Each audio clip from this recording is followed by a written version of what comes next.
អ្នកដែលកើតឆ្នាំចខ្ញុំសូមអូបអូសាទរពីព្រោះឆ្នាំរបស់លោកអ្នកគឺរិស័យឡើងអញ្ចឹងអ្នកដែលកើតឆ្នាំចទាំងអស់រិស័យនឹងផ្ទុះនឹងឡើងនៅក្នុងឆ្នាំ2026អញ្ចឹងអ្នកដែលកើតឆ្នាំចសូមលោកអ្នកខមមិននៅលេខសំណាងលេខ795លេខ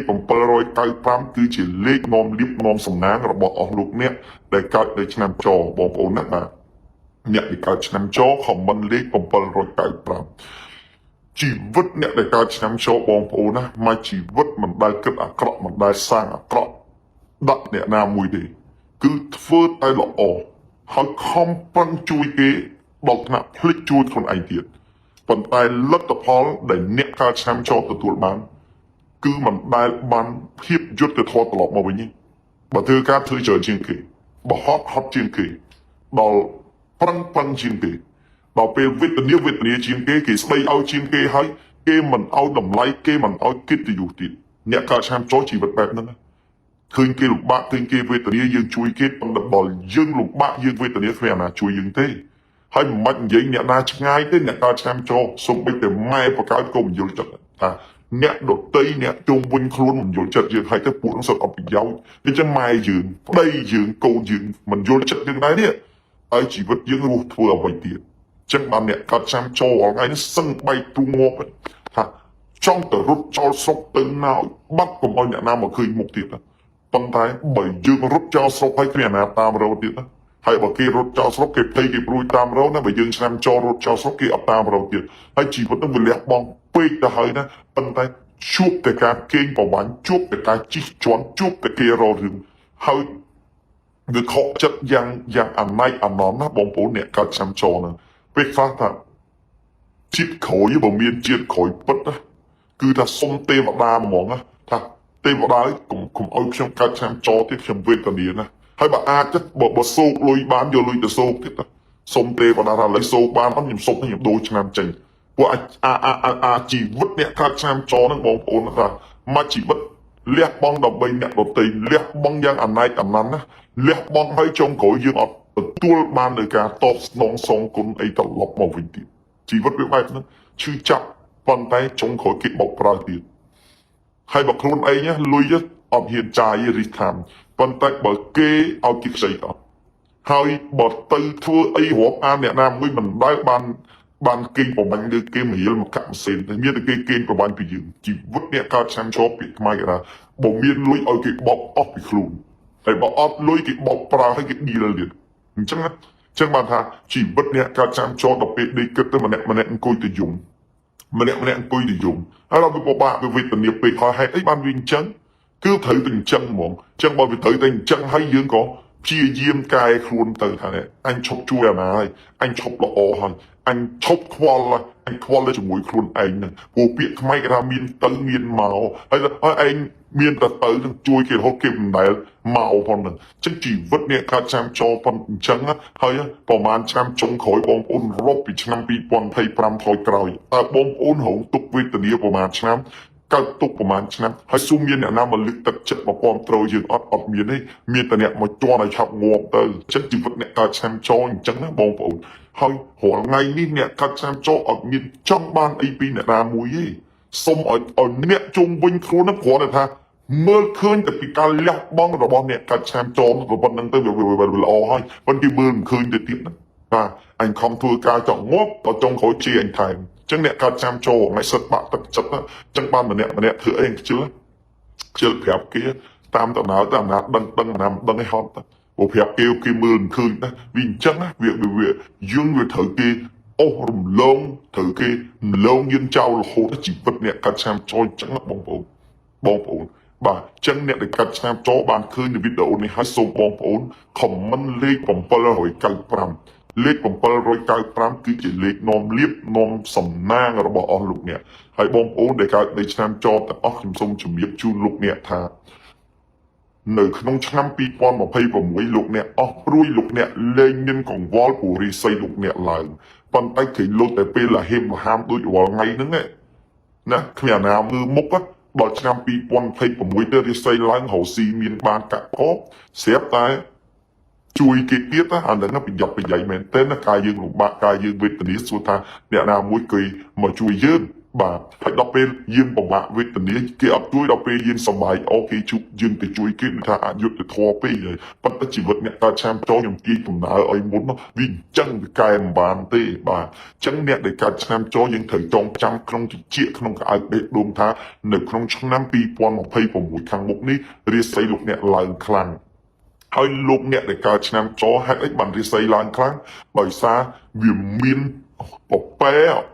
ឆ្នាំមួយម៉ែននឹងចត្រូវដើរលើកកន្លងតារាសាស្ត្រតែមួយអញ្ចឹងចឡើងនេះត្រូវទៅសំពះអរគុណអ្នកកើតឆ្នាំមួយម៉ែនព្រោះអ្នកកើតឆ្នាំមួយម៉ែនហ្នឹងគឺជាឆ្នាំមួយដែលយោងដែលសំដងឆ្នាំចឲ្យឡើងខ្ពស់ខ្ញុំមានពពូខ្ញុំចាំចគេអត់ឆ្នាំមួយម៉ែគេមិនដែលជួយខ្ញុំផងចេះតែថាលោកគ្រូមិនជួយមិនមែនទេមិនមែនពូយើងទេមិនមែនមនុស្សទេដែលមកជួយនឹងគឺឲ្យអរគុណមួយម៉ែហ្នឹងហមายថាតារាសាស្ត្រទូរិស័យដែលកើតឆ្នាំមួយម៉ែហ្នឹងនៅក្នុងឆ្នាំ2026ហ្នឹងគឺជាឆ្នាំយោងឆ្នាំចឲ្យឡើងបើគុំមានមួយម៉ែចក៏អត់ឡើងដែរចឹងមួយម៉ែគឺជាឆ្នាំថប់គឺជាឆ្នាំទី1ដែលឡើងខ្លាំងបំផុតអញ្ចឹងបានចហ្នឹងត្រូវតែឡើងដែរដោយសារបានគុណមួយម៉ែនឹងយោងឡើងអានឹងយើងឧទាហរណ៍និយាយឲ្យងាយយល់បើនិយាយពីតាមក្បួនតារាសាស្ត្របែរថាធាតុរបស់មួយម៉ែហ្នឹងវាហាក់ជាមួយនឹងធាតុចលើកចឲ្យឡើងដែរតាមពិតឡើងតែចឡើងតែឆ្នាំមួយម៉ែមួយទេនៅក្នុងឆ្នាំ2026ហ្នឹងប៉ុន្តែមួយម៉ែហ្នឹងបានទៅយោងចឲ្យឡើងដែរអញ្ចឹងបានចក៏ឡើងដែរអញ្ចឹងបាននៅក្នុងឆ្នាំ2026ហ្នឹងអ្នកដែលកើតនៅឆ្នាំមួយម៉ែរិស័យឡើងខ្លាំងជាងគេព្រោះសត្វមួយម៉ែសត្វពពែហ្នឹងគឺជាឆ្នាំកម្ពូលឡើងខ្លាំងហើយយោងដល់ចឲ្យឡើងទៀតអញ្ចឹងបានគ្រូចិនផ្សាយធំតារាសាស្ត្រក្បួនខ្នាតរាប់ពាន់ឆ្នាំមកគេចាមកគេថានៅក្នុងឆ្នាំ2026ហ្នឹងចាប់ពីចុងឆ្នាំ2025ហ្នឹងគឺត្រូវតែយករូបពពែយកទៅដាក់នៅក្នុងផ្ទះដើម្បីនាំលៀបនាំសំណាងហើយចហ្នឹងបានគុណពពែបានគុណមួយម៉ែនឹងជួយឲ្យរាសីឡើងហើយចឹងយើងត្រូវយកពពែយកទៅដាក់ផ្ទះដើម្បីឲ្យរាសីយើងឡើងដើម្បីឲ្យយើងកាក់កបអញ្ចឹងមិនថាទៅចទេឆ្នាំណាក៏ដោយគឺត្រូវតែមានរូបពពែយកទៅដាក់ផ្ទះគឺឲ្យរាសីឡើងជួយយោងជួយសម្ដៅជួយនាំលៀបជួយនាំសំណាងអញ្ចឹងអ្នកដែលកើតឆ្នាំចក្តីអ្នកដែលកើតឆ្នាំណាទាំងអស់គឺត្រូវចាប់ដើមពីពេលឥឡូវហ្នឹងមានរូបពពែយកទៅដាក់ផ្ទះដើម្បី support រិស័យរបស់យើងឲ្យឡើងខ្លាំងពីឥឡូវទៅកុំចាំដល់2026បើឥឡូវកំពុងមានទុកព្រួយអញឡើងទៅហើយរឿងពពែនេះទៀតសោតដូចខ្ញុំបានជំរាបជូនអស់លោកស្រីហ្នឹងថាមិនមែនចេះតែយកទៅដាក់ប្រទេសតែផ្ដាស់ទេពពែដែលអាចយកទៅដាក់បានតទៅពពែនោះបានធ្វើឡើងទី1ត្រឹមត្រូវតាមក្បួនតាមថ្នាក់ទី2មានការប្រសិទ្ធភាពយ៉ាងត្រឹមត្រូវអញ្ចឹងមិនមែនឃើញតែជាគេចិត្តទៅប្រកាសយកទៅដាក់អត់បានទេណាខ្ញុំប្រាប់មិនថាកន្លែងលក់ដូរមិនថាកន្លែងរកស៊ីមិនថាកន្លែងធ្វើការដាក់ឲ្យនាំលៀបនាំសំណាងក៏របស់នឹងវាត្រូវប៉ុន្តែបើរបស់នឹងមិនត្រូវអ្នកឯងដាក់ដូចចាក់ទឹកចោលអញ្ចឹងបងប្អូនកូនក្មួយខ្ញុំបារម្ភគេលោកបងប្អូនកូនក្មួយនឹងវារកពពែនឹងដែលត្រឹមត្រូវមិនបានអញ្ចឹងខ្ញុំចំណាយពេលចំណាយវេលាខ្ញុំធ្វើរូបពពែនឹងជូនបងប្អូននេះពពែនេះគឺខ្ញុំធ្វើឡើងរចនាឡើងយ៉ាងត្រឹមត្រូវតាមក្បួនតាមខ្នាតយ៉ាងពិតប្រាកដណាមើលឃើញបងប្អូនណាបាទមានការប្រសិទ្ធភាពត្រឹមត្រូវហើយខាងក្រោមនេះបងប្អូនណានេះមានបល័យអសរចិននាំសុកនាំសបាយហើយមុខមូលហ្នឹងគឺឈ្មោះខ្ញុំលោកគ្រូមហាជុំបាទខ្ញុំដាក់កុំឲ្យបងប្អូនច្រឡំព្រោះថាតែខ្ញុំប្រកាសឲ្យមានអ្នកលួចទៅគូពីធ្វើតាមប៉ុន្តែធ្វើតាមវាមិនដូចទេហើយក៏វាមិនជោគជ័យទៅទៀតណានេះបងប្អូនណាបាទឃើញអញ្ចឹងពពែនេះមានការប្រសិទ្ធភាពត្រឹមត្រូវយ៉ាងពិតប្រាកដបងប្អូនជាវទៅបងប្អូនកាក់ក៏បងប្អូនរីកចម្រើនយកទៅដាក់ចឹងសម្រាប់ឆ្នាំទាំង12ហ្នឹងលែងខ្វល់ហើយអញឆ្នាំក្រោយឆុងអញឆ្នាំក្រោយអញ្ចេះអញឆ្នាំក្រោយចុះអត់ឲ្យខ្វល់បន្តទៅទៀតទេពីព្រោះពពែមួយគឺជាសត្វទី1ឲ្យទៅពពែនៅណានឹងនាំលៀបនាំសំណាងគេដល់នោះចឹងយើងនៅផ្ទះយើងមានរូបពពែដាក់ហើយគឺយើងលែងខ្វល់រឿងឆុងយើងលែងខ្វល់រឿងអីណានៅចង្អៃលំបាកវិទ្យាអីតទៀតហើយបើគេឆ្នាំចទៀតគេដាក់ពពែទៅរាសីគេកាន់តឡើងដូចភ្នំហើយបើយើងឆ្នាំជូតត្រូវចង់ធ្វើមិនដាក់ពពែទៅលេងអីហ៎ពពែនឹងជាសត្វនំលៀបនំសំណាចឹងបងប្អូនត្រូវមានពពែនេះហើយបើបងប្អូនចង់បានរបស់លោកគ្រូប្រើរបស់លោកគ្រូមហាជុំទៅមានលៀបមានជ័យបងប្អូនប្រញាប់ណាប្រញាប់ជាវជាមិនតាន់ហេតុអីបានឲ្យប្រញាប់ពុំមានតែ50គូទេ